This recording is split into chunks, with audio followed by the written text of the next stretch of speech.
የሙዚቃ ፔሬድ በትዝታ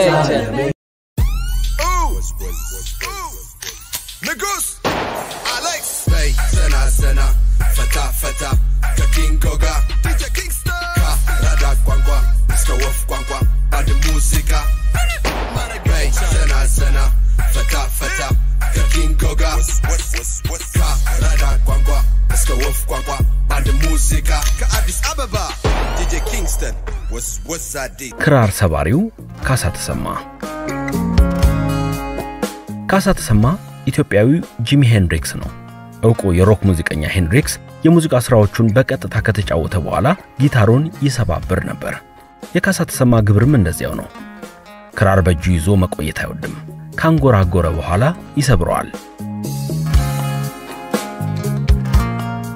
የመነን መጽሔቱ ብራኑ ዘሪውን አዲስ አበባ ተወልዶ ደደር ካደገው ካሳ ተሰማ ጋር ጨዋታውን ቀጠለ ካሳ ክራር የለኝም ክራር ከነበረኝ ቆይቷል አለ ለምን ወዲያው መልስ አልሰጠውም በፀሐይ መነጽሩ በኩል ከፊት ለፊት ያለውን ግድግዳ እየተመለከተ ከሲጋራው 2-3 ጊዜ ሳበለት ስለመሰባበረው አለ ለስለስ ባለ ድምጽ ለምን ተሰባብረዋለህ ስለመበሳጭ ለምን ተበሳጫለህ ካሳ ተሰማ ከጥቂት ዝምታ በኋላ አስገራሚ ታሪኩን ተነፈሰ አራት የወለደችልኝ የመጀመሪያ ሚስቴ የደና ወገን ነበረችና መተዳደራችን አልበቃ አለ በሚል ጥላኝ ሄደች ከዚያ ወዲህ ክራር ስጫወት በሳጭና ሰብረዋለሁ አለ ካሳ ተሰማ ራሳቸውን በክራር አጅበው ግሩም ሙዚቃ ከሚጫወቱ የሀገራችን አቀንቃኞች አንዱና ዋነኛው እንደሆነ ብዙዎች ይስማማሉ የካሳ ዜማዎች ስሜት የመቀስቀስ ወኔ የማላበስ ትልቅ ኃይል አላቸው የዘመኑን የሙዚቃ ባህልና መልክ ቁልጭ አድርገው በማሳየት የሚስተካከላቸው አይኖርም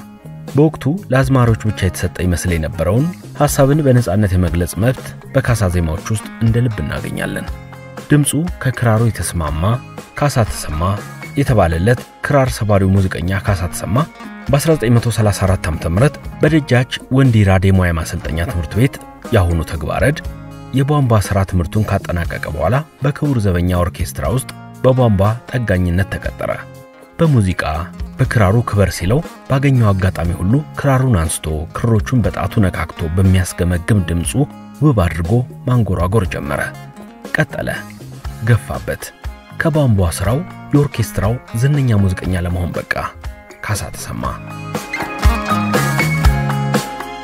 ካሳ የኮሪያ ዘማች ነው እልማ ለባቡሩ የተሰኘውን ታሪካዊ ዜማ የተጫወተው በዚህ አጋጣሚ ነው ከዚህ ተወዳጅ ሙዚቃ ጋር በተያያዘ አንጋፋው ድምጻዊ የውዝዋዜ አሰልጣኝ የቴሌቪዥን ፕሮግራም አዘጋጅ የሙዚቃ መሳሪያ ተጫዋች የልጆች ተረት መጽሐፍ ደራሲ የሆቴል ቤት ባለሙያ ወታደር ተረት ነጋሪ የዜማና ግጥም ደራሲ የመታት ባለሙያና የመድረክ አስተዋቂ የነበሩት አርቲስት ተስፋዬ ሳሉ ወይም አባባ ተስፋዬ የሚከተለውን ብለው ነበር የቃኘው ሻለቃ ወደ ኮሪያ በዘመተበት ጊዜ ከጦሩ ጋር ከነበርነው አርቲስቶች መካከል አንዱ ካሳ ተሰማ ነበር ጦሩ ሙሉ ዝግጅት ጨርሶ ወደ ኮሪያ ለመሄድ መጀመሪያ ጉዞውን የጀመረው በባቡር ነበር እናም የቃኘው ሻለቃ ጦር ወደ ባቡሩ ሲገባ ብዙ ህዝብ ቤተሰብን ጨምሮ ሊሸኘው ወጥቶ ነበርና ለቅሶ በረከተ በዚህም የተነሳ ወታደሩ ሁሉ ሆዱ ስለባባ ግማሹ ማልቀስ ጀምሮ ነበር እናም ይህን የሐዘን ድባብ ለማጥፋት ካሳ ተሰማ አንድ ዘዴ ማምጣት ነበረበት ካሳ ተሰማም ክራሩን አውጥቶ ለወታደሩ ዘፈን መዝፈን ጀመረ ዘፈኑም እልም አለ ባቡሩ የሚለው ነበር እልም አለ ባቡሩ ወጣት ይዞ በሙሉ ካሳ ተሰማ ሻከር ባለ ግርማ ሞገስ በተጎናጸፈ ድምጹ ሸግዬ ሸጊቱ ፋኖ ብርቱካኔ ባክሽ ታሪክኝን የመሳሰሉ ዘመን የማይሽራቸውን ዜማዎች ተጫውቷል በነገራችን ላይ በ1967 ዓ.ም እና በ1968 ዓ.ም በፊሊፕስ ኢትዮጵያ አማካኝነት ለህትመት ከበቁት ሁለት ኤልፒ ሸክላዎች ውስጥ በርከት ያሉት ስራዎች ተመርጠው በኢትዮፒክስ 29 አልበም ዳግም ለአድማጭ በቅተዋል ካሳ በሙዚቃ ስራው አልተካሰም የገዛ ስራዎቹን ከሬዲዮ ቀርተው ሲሸጡ ብራምጦ አላለም ሁሌም መልሱ ዝምታ ነበር የካሳ ትልቁ የሙዚቃ ክፍያ በኢትዮጵያ ቴሌቪዥን ሸጊቱ የተሰኘውን ሙዚቃ ሲጫወት ያገኘው 12 ብር ብቻ ነው እሱም በለማ ገብረ ህይወት ብርታት ክራር ሰባሪው ካሳ ተሰማ ኢትዮጵያዊ ጂሚ ሄንድሪክስ ነው እውቁ የሮክ ሙዚቀኛ ሄንድሪክስ የሙዚቃ ስራዎቹን በቀጥታ ከተጫወተ በኋላ ጊታሩን ይሰባብር ነበር የካሳ ተሰማ ግብርም እንደዚያው ነው። ክራር በእጁ ይዞ መቆየት አይወድም። ካንጎራጎረ በኋላ ይሰብረዋል። የመነን መጽሔቱ ብርሃኑ ዘሪሁን አዲስ አበባ ተወልዶ ደደር ካደገው ካሳ ተሰማ ጋር ጨዋታውን ቀጠለ። ካሳ ክራር የለኝም፣ ክራር ከነበረኝ ቆይቷል አለ። ለምን? ወዲያው መልስ አልሰጠውም። በፀሐይ መነጽሩ በኩል ከፊት ለፊት ያለውን ግድግዳ እየተመለከተ ከሲጋራው 2-3 ጊዜ ሳበለት። ስለመሰባበረው አለ ለስለስ ባለ ድምጽ። ለምን ትሰባብረዋለህ? ስለመበሳጭ። ለምን ትበሳጫለህ? ካሳ ተሰማ ከጥቂት ዝምታ በኋላ አስገራሚ ታሪኩን ተነፈሰ። 4 የወለደችልኝ የመጀመሪያ ሚስቴ የደና ወገን ነበረችና መተዳደራችን አልበቃ አለ በሚል ጥላኝ ሄደች። ከዚያ ወዲህ ክራር ስጫወት በሳጭና እሰብረዋለሁ አለ። ካሳ ተሰማ ራሳቸውን በክራር አጅበው ግሩም ሙዚቃ ከሚጫወቱ የሀገራችን አቀንቃኞች አንዱና ዋነኛው እንደሆነ ብዙዎች ይስማማሉ። የካሳ ዜማዎች ስሜት የመቀስቀስ ወኔ የማላበስ ትልቅ ኃይል አላቸው። የዘመኑን የሙዚቃ ባህልና መልክ ቁልጭ አድርገው በማሳየት የሚስተካከላቸው አይኖርም። በወቅቱ ለአዝማሪዎች ብቻ የተሰጠ ይመስል የነበረውን ሐሳብን በነጻነት የመግለጽ መብት በካሳ ዜማዎች ውስጥ እንደ ልብ እናገኛለን። ድምጹ ከክራሩ የተስማማ ካሳ ተሰማ የተባለለት ክራር ሰባሪው ሙዚቀኛ ካሳ ተሰማ በ1934 ዓ.ም በደጃች ወንዲራ የሙያ ማሰልጠኛ ትምህርት ቤት ያሁኑ ተግባረድ የቧንቧ ሥራ ትምህርቱን ካጠናቀቀ በኋላ በክቡር ዘበኛ ኦርኬስትራ ውስጥ በቧንቧ ጠጋኝነት ተቀጠረ። በሙዚቃ በክራሩ ክበር ሲለው ባገኘው አጋጣሚ ሁሉ ክራሩን አንስቶ ክሮቹን በጣቱ ነካክቶ በሚያስገመግም ድምጹ ውብ አድርጎ ማንጎራጎር ጀመረ። ቀጠለ፣ ገፋበት። ከቧንቧ ሥራው የኦርኬስትራው ዝነኛ ሙዚቀኛ ለመሆን በቃ። ካሳ ተሰማ። ካሳ የኮሪያ ዘማች ነው። እልም አለ ባቡሩ የተሰኘውን ታሪካዊ ዜማ የተጫወተውም በዚህ አጋጣሚ ነው።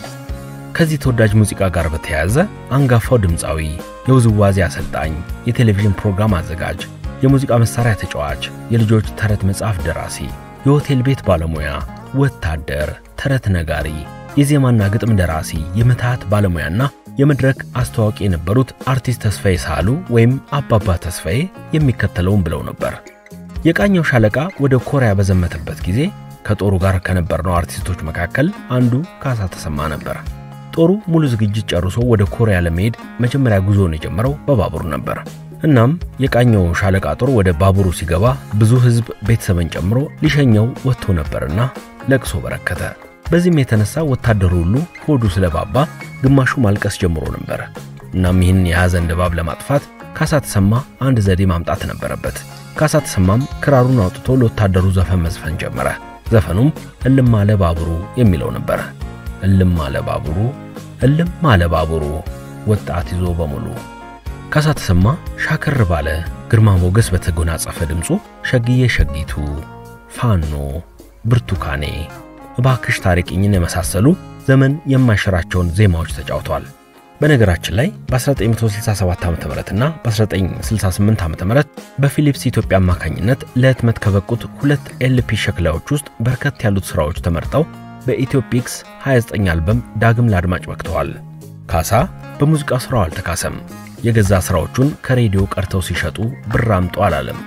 ሁሌም መልሱ ዝምታ ነበረ። የካሳ ትልቁ የሙዚቃ ክፍያ በኢትዮጵያ ቴሌቪዥን ሸጊቱ የተሰኘውን ሙዚቃ ሲጫወት ያገኘው 12 ብር ብቻ ነው። እሱም በለማ ገብረ ሕይወት ብርታት። ክራር ሰባሪው ካሳ ተሰማ። ምንጭ በግል ካሰባሰብናቸው ጽሑፎች፣ ጠመንጃና ሙዚቃ ከተባለው መጽሐፍና ሰዋሰው ለንባብ ካበቃው ጽሑፍ የተወሰደ። ለፕሮግራሙ ሲባል ማሻሻያ ተደርጎበታል። ሙዚቃ ፔሬድ ወዝ አዲስ